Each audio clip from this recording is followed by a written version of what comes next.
Olá pessoal, tudo bem? Chegamos ao nosso último módulo, né? Agora é a parte de primeiros socorros, que finaliza o treinamento de NR10, e aí vocês já estão aptos a atuar dentro da área com total segurança.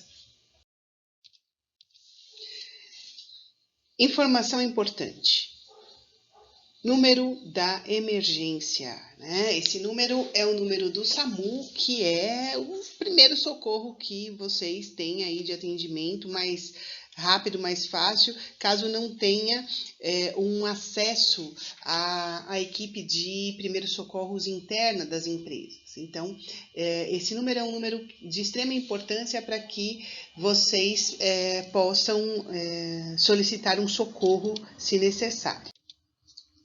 Dentro desse módulo, nós vamos falar um pouquinho sobre noção de lesões, uma priorização de atendimento, aplicações de respiração, massagens e a parte de remoção e transporte de acidentados. Isso é o que a NR10 determina.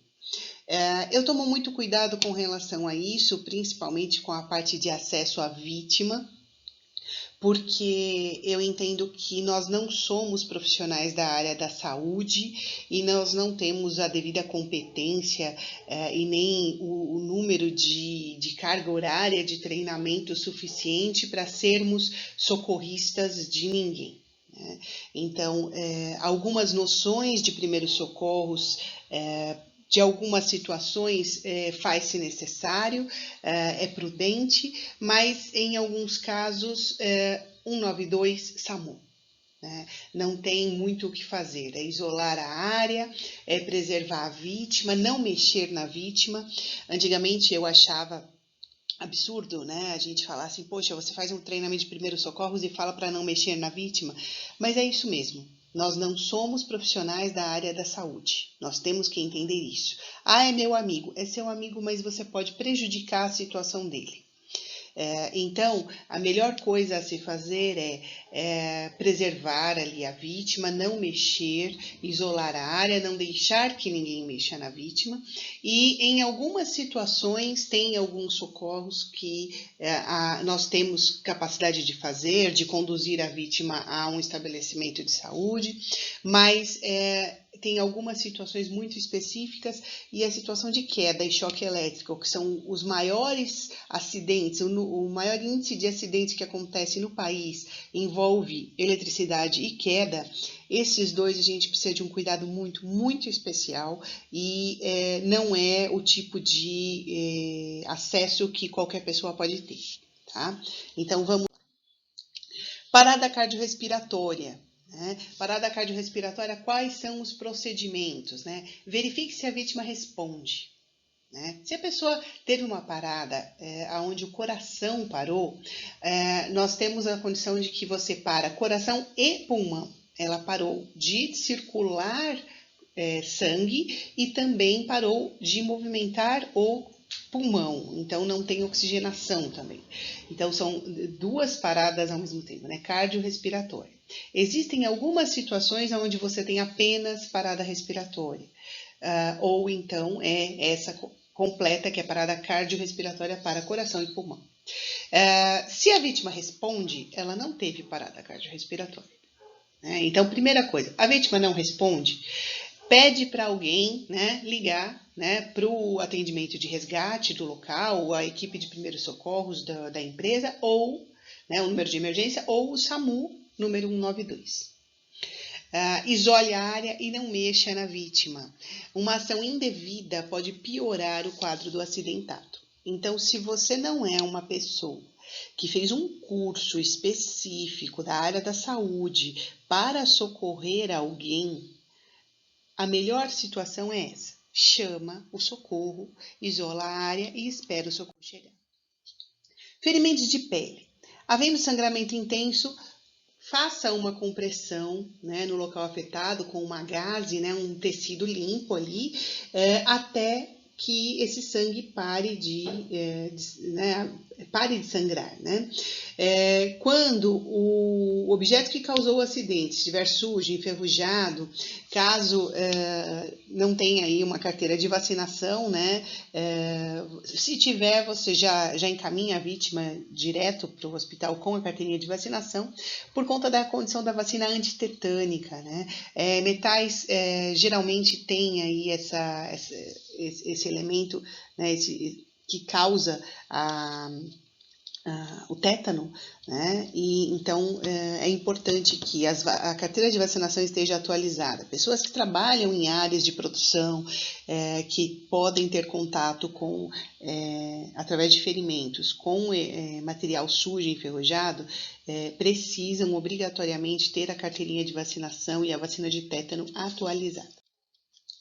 Lavar a região com água e sabão por alguns minutos, né? Então, se teve contato, ferimento aberto, teve contato aí com material enferrujado, água e sabão. Lava com água e sabão, cobre com gaze para não continuar sangrando, né? Não é para ficar esfregando, fazendo movimentos bruscos, mantém essa ferida aí pressionada, né? Numa posição normal, não é para levanta o braço, não. Posição normal do braço, né? Não precisa pôr tipóia nem nada, só pede para a pessoa ficar segurando a gaze até que o socorro chegue ou que você encaminhe a pessoa para o socorro. Cortes. Em caso de cortes, de pequenos cortes, lavar com água e sabão, retirando toda a sujeira. Fazer compressão no local com pano limpo ou gaze até parar o sangramento. Cobrir com curativo ou gaze.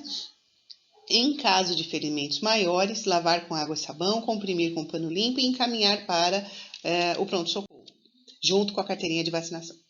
Queimaduras. Para aliviar a dor, umedeça a região. Queimadura, a regra básica é o quê? Água corrente em temperatura ambiente, só para aliviar aquela temperatura desconfortável. E hospital. Se é uma queimadura de grande porte, você precisa encaminhar a vítima para o pronto atendimento. Se é alguma coisa menor, só abre uma torneira que não tenha muita pressão, porque senão vai machucar, e deixa a água correr ali, né? Isso daí já vai ser o suficiente para aliviar essa condição. Não é água gelada, não é gelo, não é para esfregar, não é para furar bolhas, né? É simplesmente deixa a água correndo ali até aliviar aquele desconforto. No mais, né, as orientações devidas com relação a isso, você tem aí o atendimento médico que fará. Né? Mãos e braços podem ser mergulhados, né, num recipiente ou colocar num chuveiro frio. Queimaduras. Sacos de gelo não têm eficácia alguma e pode piorar a situação. Como eu falei, é a água em temperatura ambiente. Após esses procedimentos, deixe a queimadura livre, sem nada por cima. Não é para cobrir por gás nem. Objetos que ainda estejam na região acometida, né? Anel, relógio, né? Teve uma queimadura e a pessoa ainda está com esses objetos, né? É importante que eles sejam removidos para evitar aí um processo inflamatório. Porém, se a retirada for traumática, for machucar, né? Então, isso daí encaminhar para o médico, SAMU 192, pronto-socorro. Não use cremes, não de forma alguma estoure as bolhas, né? Aí tem as receitas da vovó, né? Café, clarineve, pasta de dente, nada disso é permitido, né? Somente água. Água em temperatura ambiente. Isso é o que faz com que as queimaduras sejam aliviadas e não tratadas. Para tratar, aí você precisa realmente encaminhar para um atendimento. Quando a pessoa estiver com roupas queimando, pegue uma toalha, um cobertor grosso ou mesmo um casaco e abafe, né? Nós vamos fazer o que nós aprendemos no módulo anterior, né? De fazer o abafamento para esgotar o oxigênio e aí essa chama apaga. A vítima pode entrar em pânico e começar a correr. Isso é ruim, né? Porque ela vai alimentar o fogo com mais oxigênio. O certo é que ela role no chão para ela mesmo fazer o abafamento e apagar as chamas, tá? E aí você contém essa vítima, procura acalmar, coloca ela numa posição confortável e chama o atendimento médico. Queimaduras químicas na pele e nos olhos. Aí já não é mais por conta de arco elétrico, nem por conta de chama, e sim por algum elemento que realmente causou um produto químico, né? Materiais químicos na pele, eles devem ser lavados com água corrente, volta a mesma informação, sem esfregar, até que todos os resíduos sejam retirados. Se algum produto cair nos olhos, tente manter as pálpebras da vítima abertas e jogue água corrente sobre o globo ocular afetado. Muitas empresas têm aquele chuveiro lava-olhos, né? Então, deixar aquela água vir ali para tirar o que tiver. Não é para ficar cutucando, não é para tentar passar nada, né? É só água. O que a água conseguir retirar, tudo bem. Agora, não deu certo, né? Socorro. De qualquer forma, essa pessoa vai precisar ser socorrida, ela vai precisar passar por um atendimento médico, né? Então, essa lavagem do globo ocular, ela deve ser feita por 20 minutos, por mais substâncias, algumas substâncias como o cal, elas têm uma agressividade muito forte, né? Eles falam que é uma queimadura química, né? Então tome cuidado com essa lavagem para que isso não, esse produto químico não passe para o outro olho também. A água corrente não causa dano algum, né? Então esse tipo de queimadura é muito perigosa. Tenham cuidado, os jatos não podem ser fortes, né? Mas ela precisa ser devidamente higienizada. Mordidas de animais, lavar a região acometida com água e sabão, esfregando bastante. Aí sim, essa situação você precisa esfregar. Manter uma compressa com pano limpo sobre a ferida, não matar o animal, se possível prendê-lo para observação, perguntar aí sobre carteirinha de vacinação do animal, se ele tem a vacinação antirrábica em dia, e levar a vítima para o pronto-socorro. Corpos estranhos na pele. Na região onde estiver suja, limpe suavemente, não é para esfregar. Né? Faça uma limpeza superficial, né? Com pano macio e sabão, água e sabão. O procedimento correto nesses casos é procurar o pronto-socorro, para que aí sim, lá no pronto-socorro, eles façam a retirada, né, com o processo devido. As pessoas, esse material ele pode estar próximo a uma artéria, a um nervo, a uma veia, por isso precisa realmente de um socorro devido.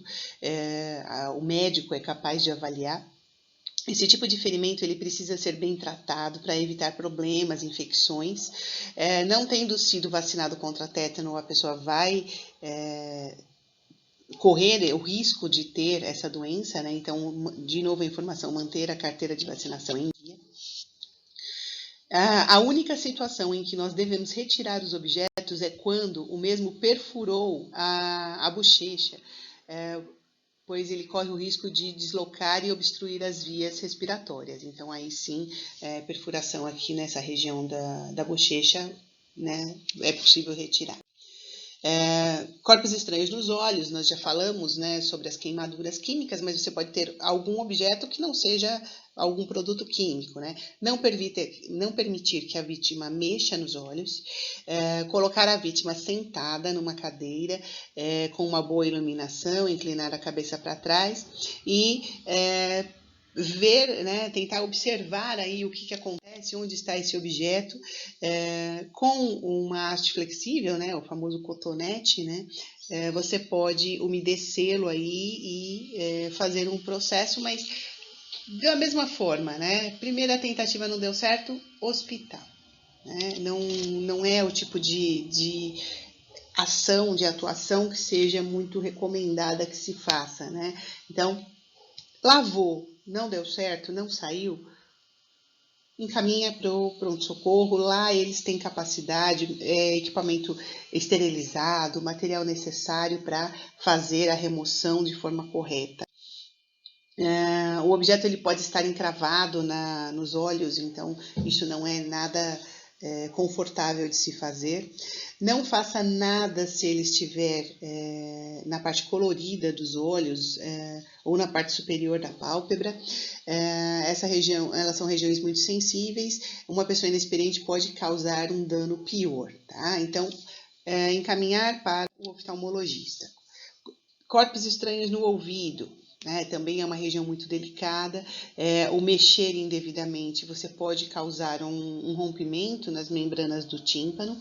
Então, o recomendado é que você faça também o encaminhamento para o pronto-socorro, para que com a técnica correta, né, de observação, com luz, com equipamento correto, eles consigam fazer aí o processo. Em alguns casos eles fazem uma lavagem, em outros casos eles têm lá as ferramentas e os equipamentos para fazer a retirada.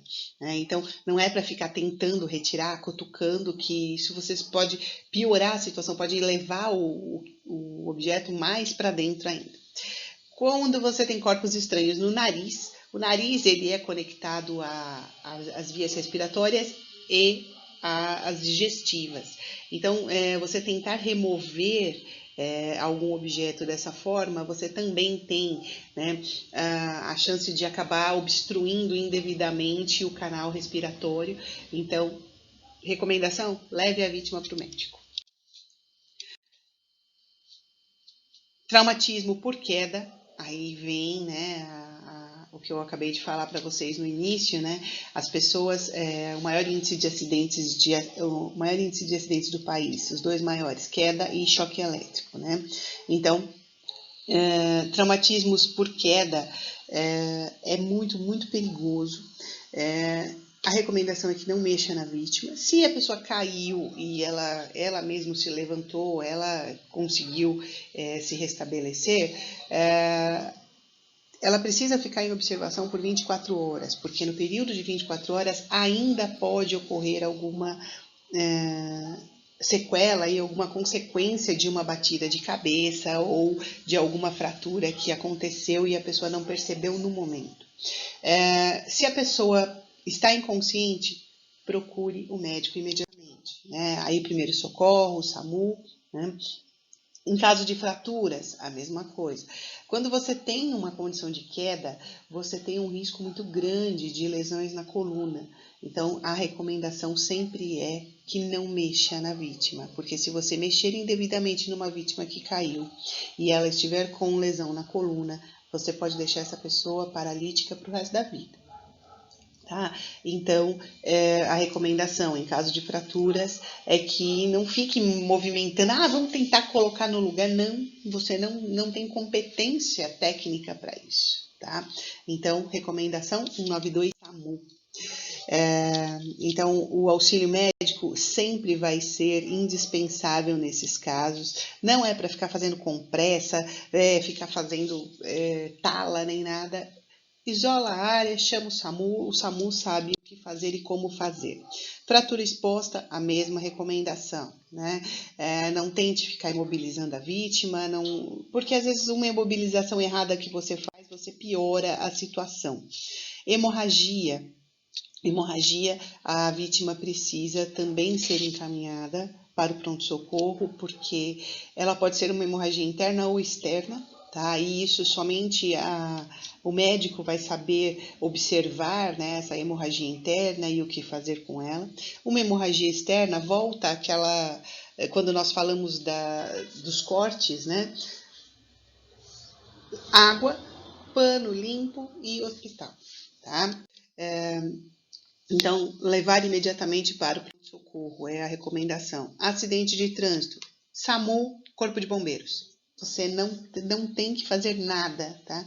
Em caso de incêndio, né, você pode usar o extintor, se houver, porque agora a regra é que não precisa mais de extintor de incêndio, mas também se não tiver muito o que fazer, nesse caso, é chamar o resgate, informar a situação e nós não temos muito o que fazer, porque num acidente de trânsito você pode ter lesões também, e você tirar a vítima do carro de uma forma indevida, o banco ele está segurando, ele tem uma posição onde ele conforta a coluna.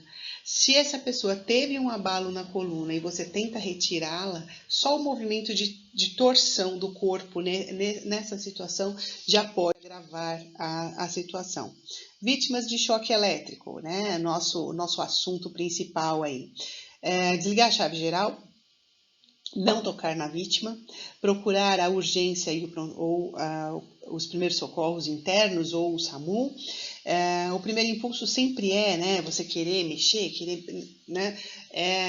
Quando mesmo que você desligue a energia, você não sabe se aquele circuito tem algum tipo de bateria, de banco de capacitores, onde tem uma energia residual, e você tentar mexer na vítima nessa situação, você pode acabar tomando um choque, né? Então, se for realmente inevitável, você não tem como desligar o circuito, você, né? Independente do que for, você tem que estar isolado. Então, eu vou pegar alguma coisa para fazer para puxar a pessoa. Existe nas subestações e nas cabines primárias bastão de resgate. Né? É um bastão de manobra que tem um gancho, você resgata a pessoa com ele. Né? Ele é um material, ele é um equipamento feito para isso. Tá?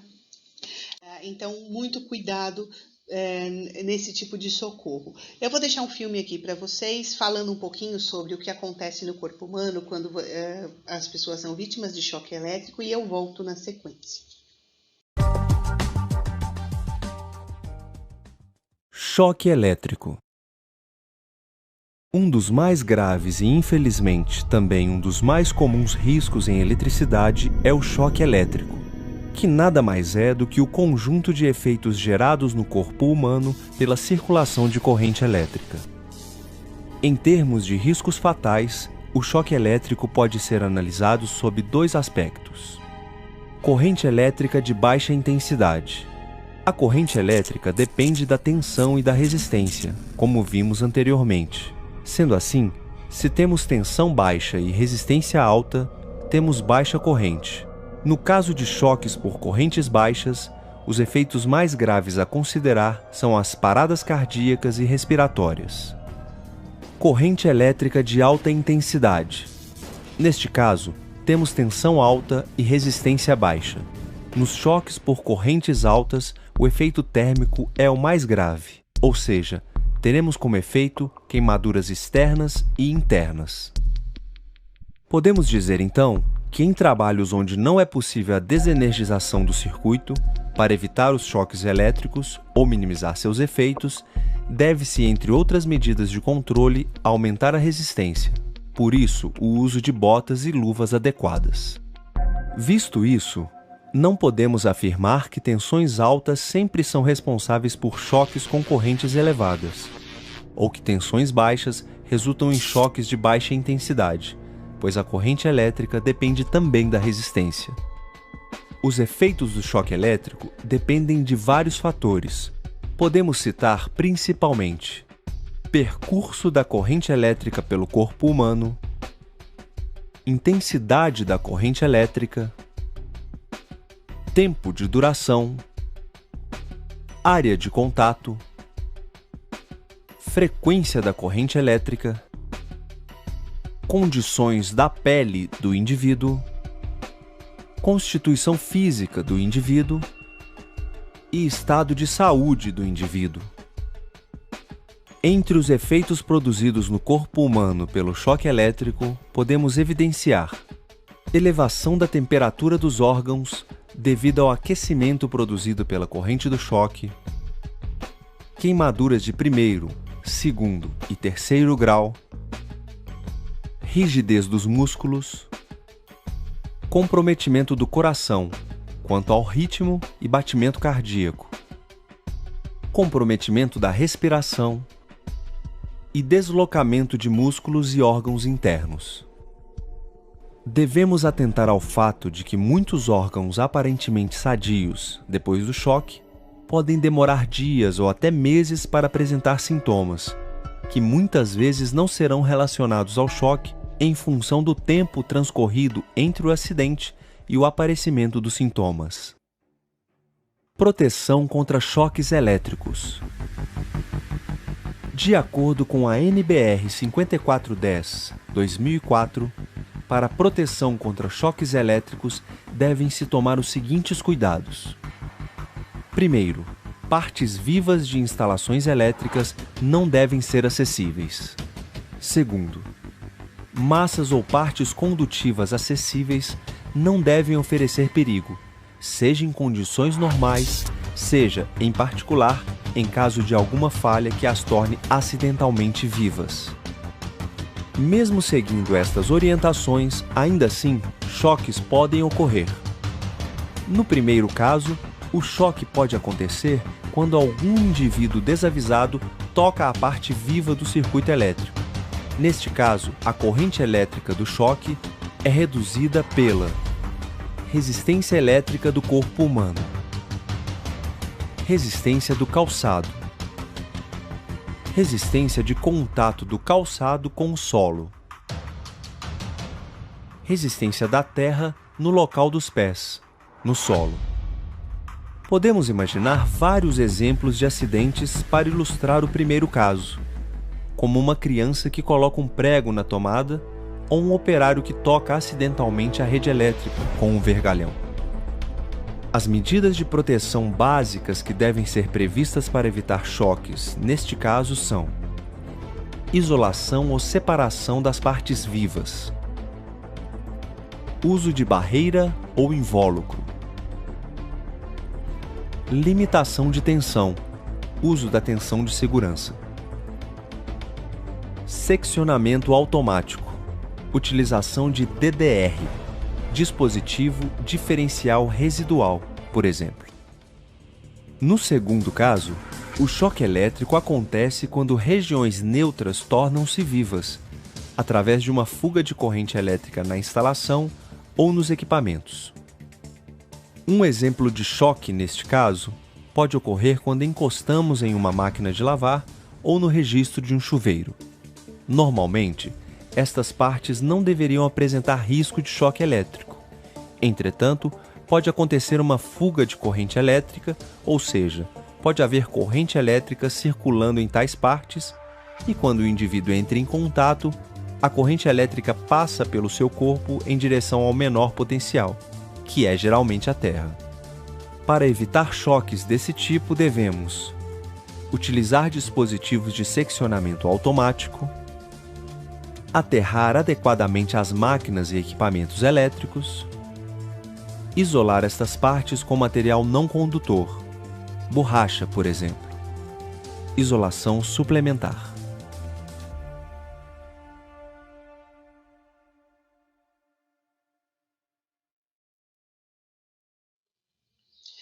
Vítimas de desmaio.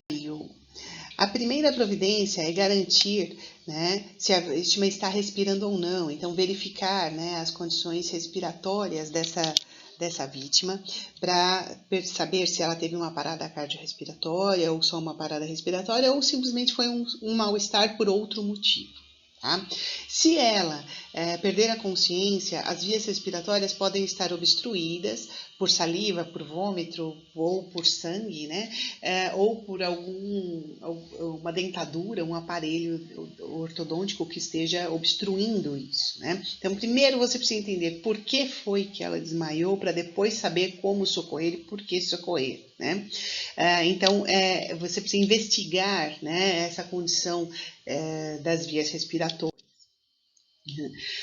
Pessoas que têm problemas de convulsão, existe todo um protocolo para isso, tá? As principais características, né? A pessoa ela se bate muito, né? Então é afastar todos os objetos que podem causar algum tipo de lesão por conta da pessoa se bater. Procure, não tente conter a vítima, porque isso é muito complicado, tá?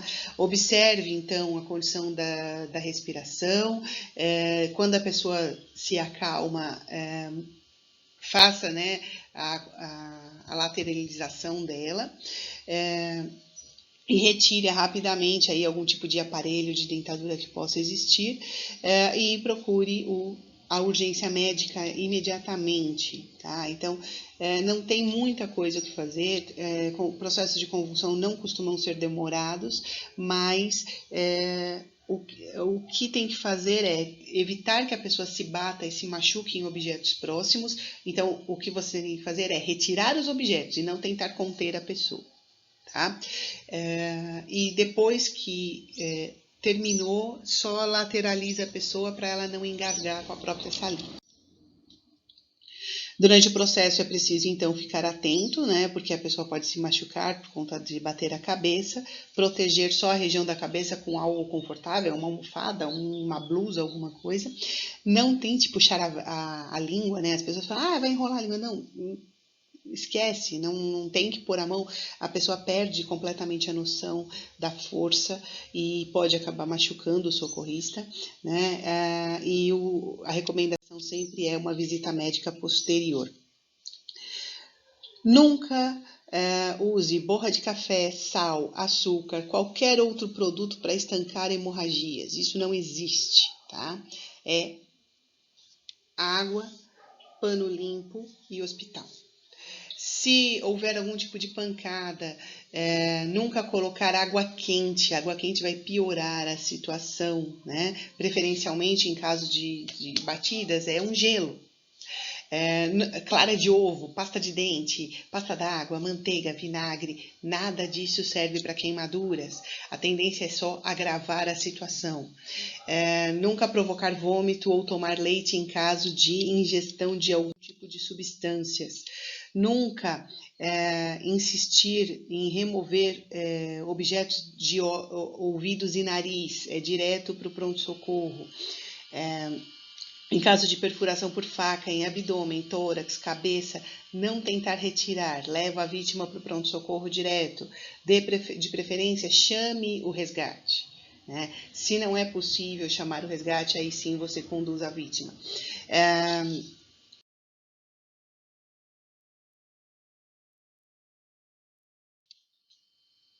Finalizamos aqui. Muitíssimo obrigado por todo esse período que vocês estiveram aí assistindo às aulas, e o código da aula de hoje é NR10BRTOL11. A lista de presença também está aqui, o código se vocês quiserem escanear.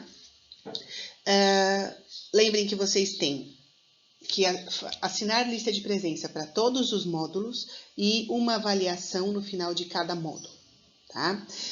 Feito isso, 100% de presença e 70% de aprovação nas avaliações, vocês têm o certificado no final do treinamento. Caso contrário, vocês precisam voltar e refazer as avaliações aí, assistir às aulas e refazer as avaliações para que vocês possam, então, ter o aproveitamento devido e aí sim receber a certificação. Ok? Muitíssimo obrigada e ficamos por aqui. Trabalhe com segurança.